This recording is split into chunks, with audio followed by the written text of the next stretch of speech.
Hola a todos, soy Carlos Artero, asesor financiero de familias y particulares. En el vídeo que vas a ver a continuación vamos a ver qué sistema público de pensiones tienen en los países nórdicos. Generalmente, sobre todo últimamente, se ha instalado en el imaginario colectivo la opinión de que en los países nórdicos todo es perfecto, todo funciona de maravilla. En cambio, aquí en España todo es un desastre. Muchas veces, algo de cierto hay, lógicamente, las cosas funcionan bien en muchos aspectos, pero muchas veces se da esta opinión sin realizar un análisis exhaustivo, y ya la gente lo dice de carrerilla sin saber exactamente cuáles son los motivos que hay detrás. Pues bien, en el vídeo que vamos a ver a continuación vamos a ver exactamente cuál es el sistema de pensiones que tienen los países nórdicos, cuál es el nivel de estas pensiones en relación al salario medio del país y por qué no está en peligro el sistema público de pensiones. ¿Qué es lo que hacen para que allí todo funcione de maravilla y en cambio aquí tengamos todo el día el tema de las pensiones en los medios de comunicación?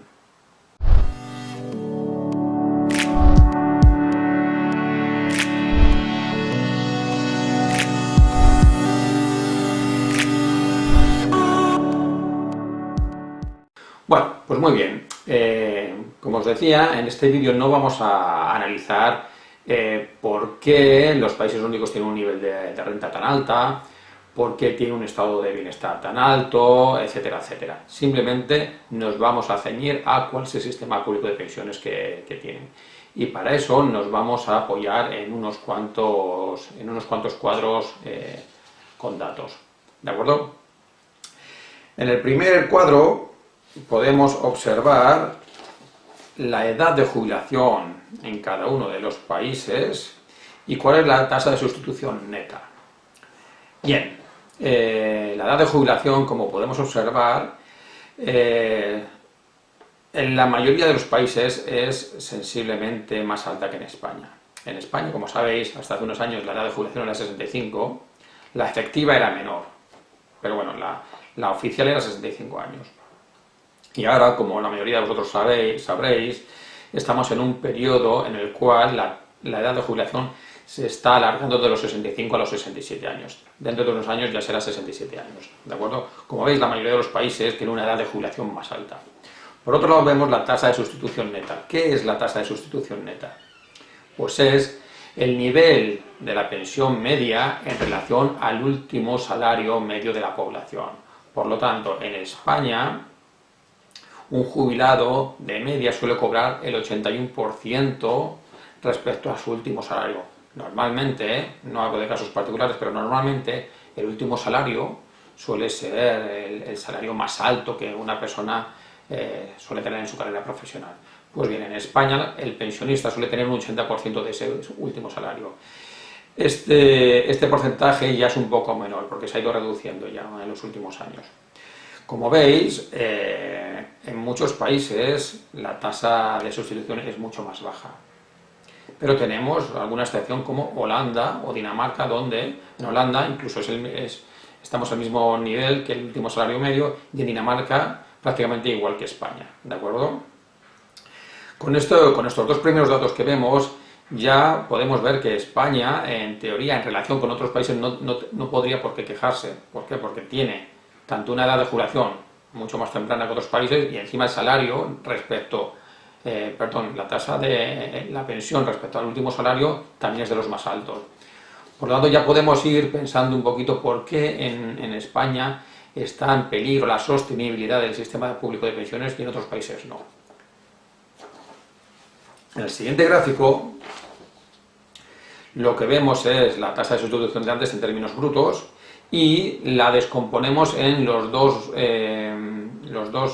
métodos que hay para conformar esta tasa de sustitución. Bien, pasemos pues al segundo cuadro. En el segundo cuadro tenemos que hablar de las posibilidades que tiene un país en cuanto a confeccionar su sistema de pensiones. Por un lado está el sistema público de reparto, que es el que tenemos en España en su totalidad, que no es otra cosa que yo durante mi vida laboral voy cotizando mes a mes y adquiriendo unos derechos para el día de mañana, cuando me toque estar jubilado y cobrar una pensión.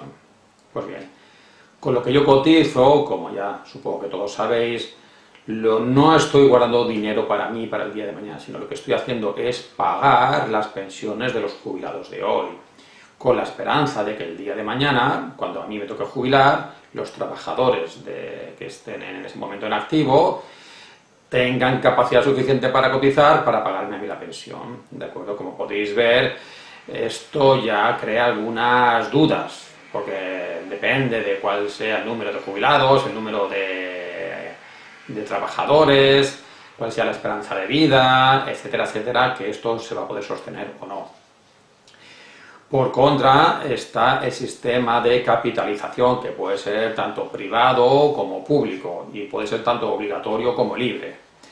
Pues bien, en los países nórdicos, como podéis ver, cuando tú estás trabajando y estás obteniendo una retención de tu salario, hay una parte que efectivamente se destina a pagar a los pensionistas de ese momento, pero hay otra parte que se te guarda para ti, en una huchita para ti, ¿de acuerdo? Esa sería la columna llamada privado capitalización. Pues como veis, en España la tasa de sustitución, ahora en términos brutos, respecto al último salario, es un 72%, de los cuales todos provienen del sistema público de reparto y cero del privado capitalización. En otros países, como veis, la tasa de sustitución pública de reparto es mucho más baja. Holanda 28%, Noruega 39%, Suecia 36%, Dinamarca 14%, Islandia un 3% y Finlandia 56%. Por lo tanto, en España, comparado con estos países, es con mucha diferencia el país donde la tasa de sustitución basada en el sistema público de reparto es la mayor, con mucha diferencia. Y, si recordáis, Holanda y Dinamarca eran los únicos países que tenían una tasa de sustitución más alta o igual que España.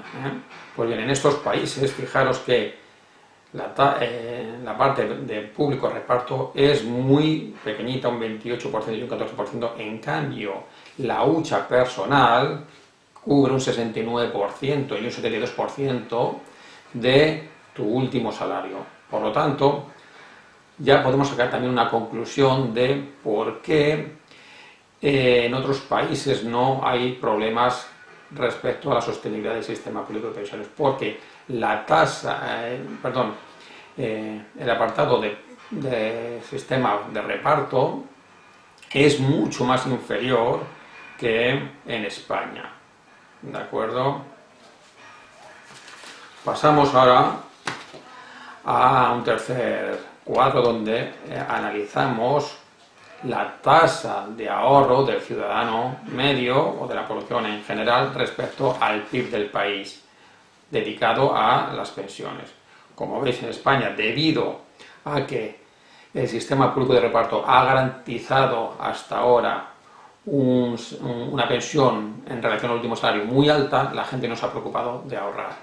Solo el 14% está en planes de pensiones y productos similares, 14% respecto al PIB, cuando en otros países, en Holanda un 180% respecto al PIB, en Suecia un 80%, Dinamarca un 200%, Islandia un 150%, tenemos la excepción de Noruega.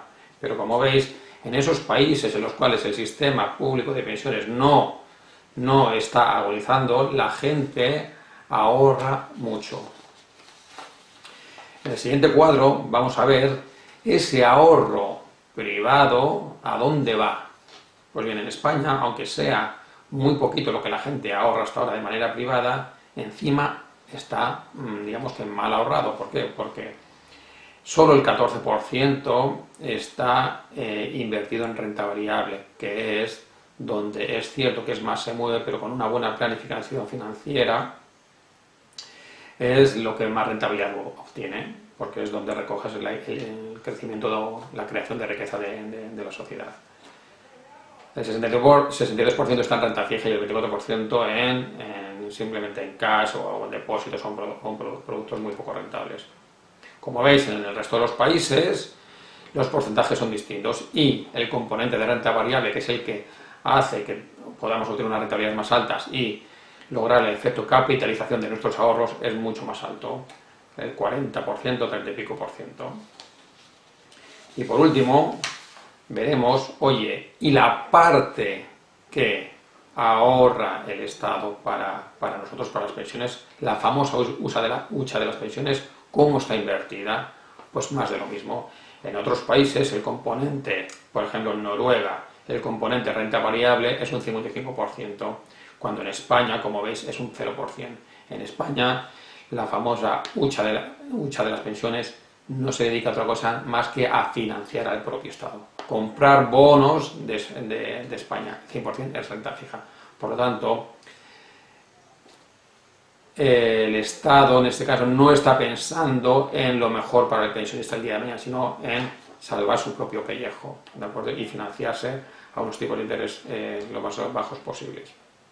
Pues bien, después de analizar estos gráficos, me conformo con que tú que estás viendo este vídeo puedas recapacitar y analizar, independientemente de la ideología que tengas, porque este es un tema en el cual la ideología siempre está muy presente y la persona va a tener una opinión sin analizar, seas de un lado, seas de otro, tu opinión ya viene dada por tu ideología. Lo que propongo yo es que la persona que vea este vídeo sea capaz de obtener una opinión propia en base a estos datos, y cuando se hable de que en los países nórdicos las pensiones no están en peligro de amenaza, de sostenibilidad, y encima son muy altas, que miremos un poco más allá y veamos cuál es el motivo por qué esta situación es así.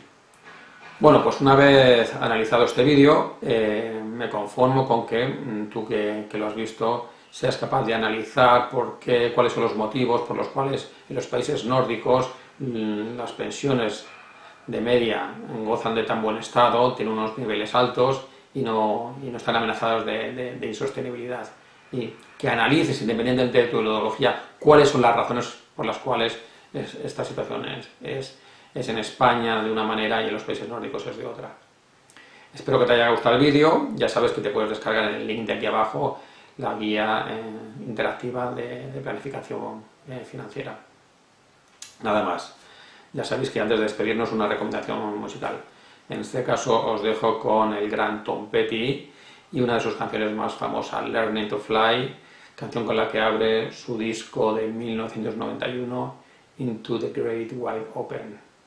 Espero que os guste y os alegre el día.